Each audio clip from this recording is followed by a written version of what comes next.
Fala povo, sejam todos bem-vindos a mais um vídeo nessa semana. E hoje a gente vai continuar o tema da semana passada, que eu comecei a conversar com vocês, né, que era sobre as influências negativas. Semana passada a gente viu como que acontece isso, principalmente no sentido ali do prazer, do desejo, né? E hoje a gente vai ver como acontece isso no campo ali sobre quem está alcoolizado, né? Sobre quem está ingerindo muito álcool. Claro que isso pode ser estendido aí para drogas, enfim, diversos desequilíbrios, diversos vícios, e aí a gente vai conversando. Portanto, se você for ver, esse aqui vai chamar Influências Negativas Parte 2. Ou seja, se você chegou aqui agora, assiste o parte 1, vai fazer um pouco de mais sentido, né? Eu explico lá algumas coisas, o objetivo dos espíritos em influenciar negativamente alguns encarnados. E hoje a gente vai continuar esses nossos estudos sobre esse tema para poder ver e entender melhor como acontece isso, certo? Espero que tenha ficado claro o último vídeo, porque é um processo bem forte, muito importante de ser discutido, de ser comentado, e precisa ser comentado mesmo, certo? O livro que a gente utilizou semana passada foi esse aqui, ó. Eu tava sem ele para mostrar para vocês. Diálogo com o Executor, eu sei que fica invertido para vocês, do Rubens Saraceni, editora Madras. Dessa semana, o trecho de hoje também vai vir desse livro aqui, um livro muito bom, que ele trabalha muito bem esses aspectos negativos, como acontece tal coisa, como que, enfim, ele trabalha muito bem isso. Então a gente vai usar mais um trecho dele para poder entender como que eles influenciam quando nós estamos alcoolizados, ou enfim, perdemos o controle nesse sentido. Certo? Tudo tranquilo? Bom, qual que vai ser, o que nós podemos pensar para poder começar a trabalhar esse tema? Será que os espíritos, né, quem já fez a passagem, está do outro lado, consegue influenciar, ou enfim, consegue atrapalhar a nossa vida aqui na matéria? Nós vimos no último vídeo que isso é capaz, e acontece de maneira sutil, mas ao mesmo tempo é mordaz o processo. É bem assim, às vezes o espírito encarnado vira como uma simbiose, você não consegue nem distinguir mais quem que tá ali, né? Porque é uma atração energética tão forte, uma influência ali tão forte que vira uma simbiose mesmo. A pessoa acha que está vivendo a vida dela, mas está sendo constantemente influenciada ali pelos espíritos que estão do outro lado, só para eles conseguirem alcançar um pouco de essência, né? Satisfazer os vícios deles. Se você não entende isso, assiste outro vídeo que eu explico melhor esse ponto, certo? Mas vamos pensar agora sobre o álcool. O que eu quero. Qual vai ser o tema principal aqui? Como será que isso acontece quando nós estamos alcoolizados? Ou melhor dizendo, será que os espíritos conseguem atacar a gente? Será que o lado espiritual consegue atacar o lado material? Eu lembro de um ditado que as pessoas falavam muito, que era o seguinte: você tem que ter medo de quem está vivo, porque quem está morto não consegue te atrapalhar. Eu lembro de muitas pessoas dizendo isso. Será que isso é verdade? Será que faz sentido mesmo? Quem está do outro lado não consegue atrapalhar a gente? Nós vamos ver no trecho de hoje. Será que um espírito consegue matar uma pessoa que está encarnada? Será que isso é possível? Vamos ver. Vamos ver se é, lendo esse trechinho aqui muito bom. Eu, na verdade, peguei um trecho fragmentado, tá? Ele é de 2 páginas, então eu vou ler ele aqui para vocês, para a gente poder começar nosso estudo, não é verdade? Bom, vamos lá então. Só para contextualizar, o trecho que eu vou ler, a gente vai ver o executor, né? O diálogo com o executor. Ele está num período da vida dele que ele não sente muito orgulho, né? Que ele está caindo, está fazendo diversas atitudes erradas, ele está prejudicando o próximo, ele está tomado ali pelo ódio, pela raiva. Então a gente vai ver passos ali que ele vai tomando que ele mesmo não se orgulha disso, que ele conta. Só que na sua humildade ele traz esse livro psicografado pra gente poder aprender com isso, cara. Por isso que é importante esses livros. Você já tem aqui um conhecimento, uma experiência que te ajuda a não fazer merda na sua vida aí agora. Essa é a ideia. Esse, inclusive, é um dos objetivos fundamentais da espiritualidade umbandista, desse canal aqui. Com esses livros, com esses conhecimentos, trazer algo de importante para que a gente possa aí se balizar na nossa vida, né? Ter ações corretas. Claro que a gente não vai acertar sempre, até porque o certo e errado, eu acredito certas vezes que ele nem existe, tá? Mas a gente vai ter um guia muito bom ali para poder ajudar a gente. Essa é a ideia. Beleza? Contextualizando então, ele desencarnou faz pouco tempo, mas ele já está consciente de tudo que está acontecendo ali. E ele está com muita raiva de um amigo dele que está encarnado, porque ele achava que esse amigo dele era, enfim, leal, era fiel, mas esse amigo dele que está encarnado, ele está se aproveitando da família dele, tá? Enfim, causando um caos ali muito grave para a família dele. Então, o executor que desencarnou e está vendo tudo isso pelo lado espiritual, ele tá assim, puto da vida, ele quer acabar com esse cara. E a gente vai ver se isso pode acontecer e como isso acontece. Beleza? Vamos lá então. Abre aspas. esse aqui é um espírito falando com o executor, que estava tentando ajudar ele ali nesse processo. Não podemos eliminá-lo dentro de sua casa, porque há 2 protetores vigiando-a. Temos que encontrar um meio de matá-lo quando ele sair. Aí o executor fala: ele passa boa parte do seu tempo inútil à beira dos balcões dos botecos e adegas ingerindo bebidas alcoólicas, esclarecia ao estranho. Ótimo, vamos segui-lo e assim que sair de casa e procurar o melhor momento para eliminá-lo. E assim fizemos. Eu apanhei uma arma afiada e voltamos a espreitá-lo. Logo surgiu uma ótima oportunidade, quando o Victor estava bêbado e xingando a todos em um boteco imundo e de má fama. Um dos homens ali dentro trazia um punhal oculto sobre o seu paletó e também estava alterado pelo álcool.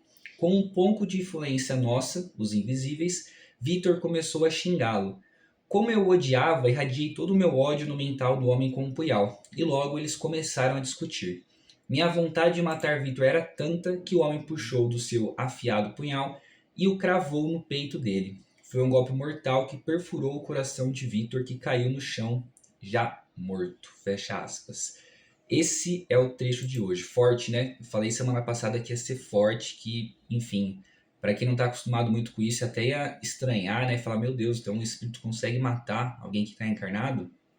Consegue, não diretamente, mas indiretamente pelas influências negativas. Certo? Vamos começar aqui o nosso estudo desse trecho por partes, que eu acho que ele traz alguns elementos muito interessantes para a gente poder pensar. O primeiro é nessa primeira frase que eu li. Não podemos eliminá-lo dentro da sua casa, porque há 2 protetores vigiando-a. Temos de encontrar um meio de matá-lo quando ele sair. Então, assim, esse trecho, essa parte ela é muito clara, é muito interessante também, porque faz a gente lembrar da nossa proteção espiritual que nós temos dentro da nossa casa. Isso é muito importante, é por isso que os guias sempre falam, para de brigar em casa, acende vela no anjo da guarda, se tá com um clima muito ruim, coloca umas plantinhas aí, faz uma defumação, para de criar intriga, ou enfim, fazer merda na sua casa, que você vai espantar, afastar esses protetores e vai dar abrigo ali para as influências negativas. Isso é muito importante, esse trecho aqui ele é central. E aí você pode pensar, pô, mas aí é fácil, né? Tem protetor dentro da casa, mas aí quando a gente sai, a gente fica à deriva? Não, eu acho que não, gente. É que nesse caso aqui, o Victor, né, que era o encarnado ali que está sendo a vítima, ele morava em uma casa com mais pessoas. E essas outras pessoas, elas eram positivas, harmonizadas, e elas tinham seus protetores, então eles não entravam na casa. Mas como o Victor estava desequilibrado, ele era um bêbado, né? Então tá sempre ingerindo bebida alcoólica, fazia muita merda. Quando ele saiu da casa, saiu, né, desse campo comum ali que tinha os protetores, a galera cai em cima dele, né? Os espíritos negativados, que são, em sua maioria, os quiumbas, né? Que a gente chama. Então, essa é uma primeira análise que a gente pode fazer. Por isso que é importante fortalecer a sua residência, o seu espaço, o seu templo interior aí, para poder blindar dessas energias, dessas influências negativas, certo? O segundo ponto, que para mim é o tema central desse vídeo, é como que os espíritos influenciam a gente negativamente. Cara, você vê, o Victor foi para um bar, né? E eles foram junto lá com ele. Ele se desequilibrou, ingeriu álcool, ficou muito doido, enfraqueceu as defesas dele, enfraqueceu o corpo dele, o mental dele. O que eles aproveitaram para fazer? Os espíritos influenciaram ali no mental do Victor para ele xingar uma pessoa específica ali, que estava carregando um punhal.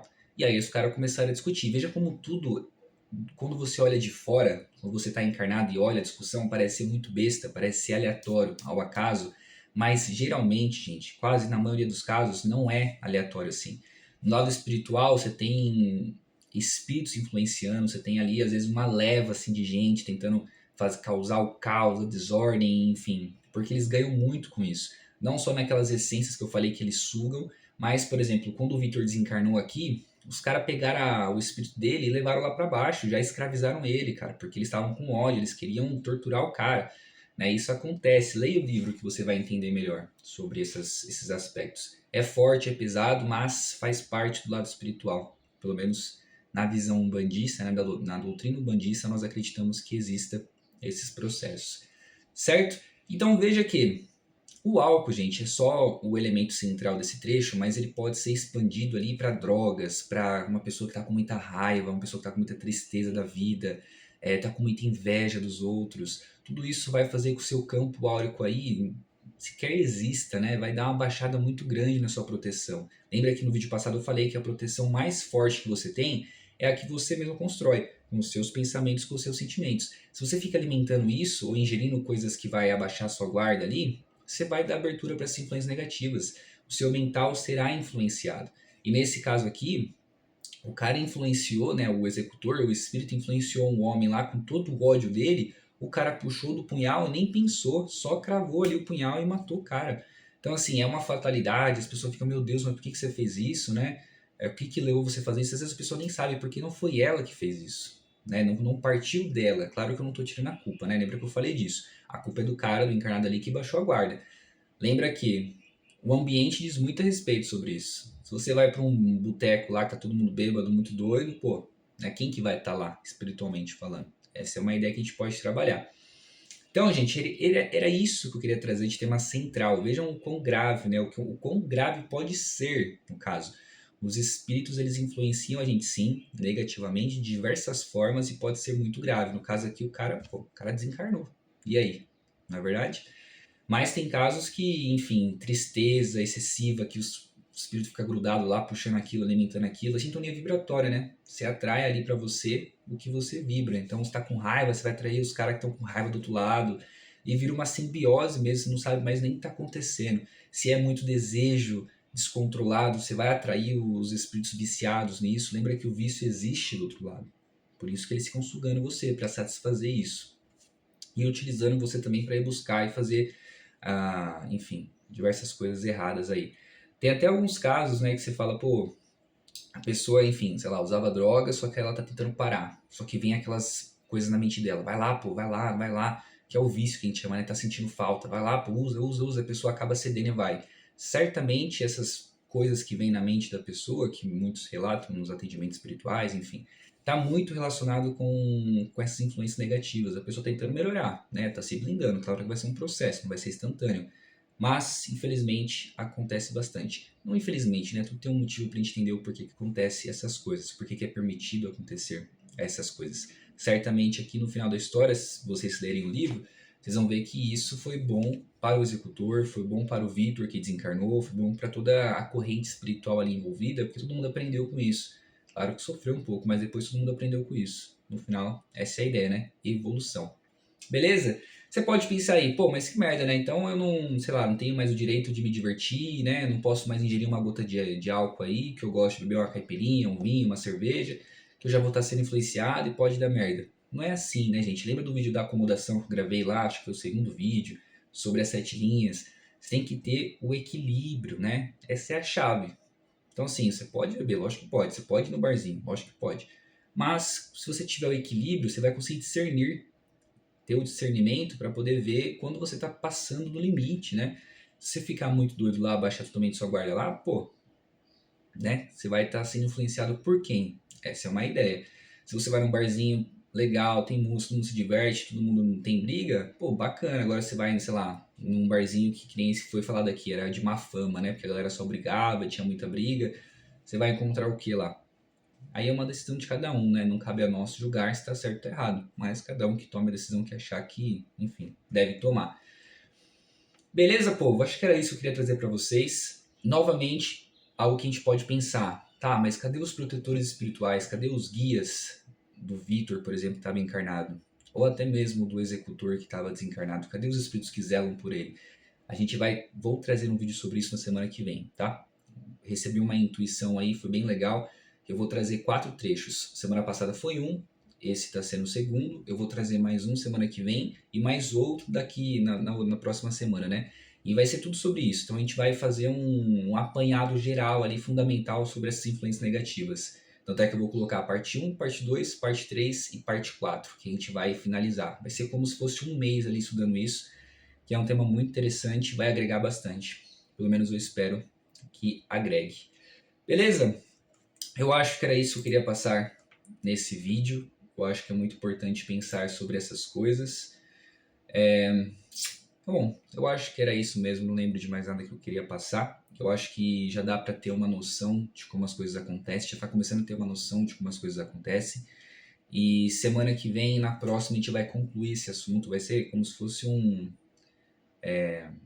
um mini curso aí, né, de influências negativas, claro que com toda a humildade possível, porque isso aqui é só um fundamento bem básico, tá? Não esgota o assunto.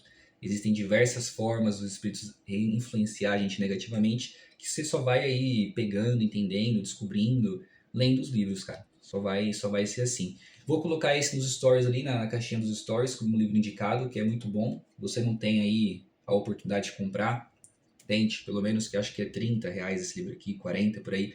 Se você for no sebo, né, jogar em sebo aí, tem tem bastante livro bom também por um preço mais barato. Eu só recomendo, caso você compre do sebo, deixa ele, enfim, na lavanderia um tempinho descansando, sabe, fora da sua casa.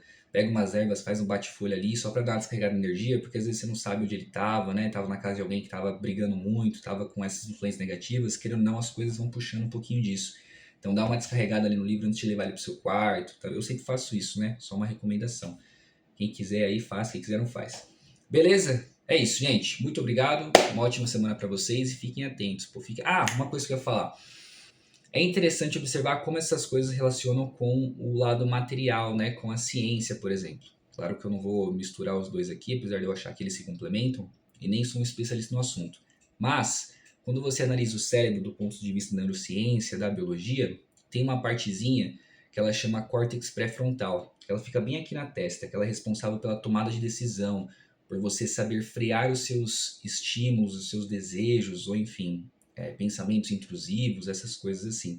E quando você toma o álcool, por exemplo, ou está sob efeito de drogas, enfim, qualquer coisa assim, está com muita raiva, essa parte aqui do córtex pré-frontal, ela é inibida, é como se ela fosse temporariamente desligada. Então é como se você estivesse mais vulnerável aos desejos, aos seus estímulos, não soubesse frear isso. É por isso que o bêbado acaba fazendo muita merda ali e você fala, puta, o cara tava bêbado, né? Passou vergonha. Porque ele não consegue frear isso, o álcool meio que desligou isso. Se você fizer um enlace aí com o lado espiritual, é como se você abaixasse a sua guarda, desligasse ali a força que controla o seu mental, e aí você é facilmente influenciado no mental ali pelos espíritos. Claro que não sei se isso acontece, tá? Mas é só uma suposição, uma teoria que é bem legal estudar os dois lados. Coincidentemente ou não, essa parte aqui do córtex pré-frontal, se você analisa no lado espiritual, o que tem aqui? É o chakra frontal, né? O chakra é extremamente importante, relacionado aí com a intuição, com sabedoria, né? O terceiro olho que as pessoas falam. Você vê como as coisas vão se relacionando. Nada é por coincidência, né? Pelo menos eu acredito nisso. Certo? Então era isso. Agradeço a todos, uma ótima semana e reflitam, pensem sobre isso e adquiram o livro. Valeu!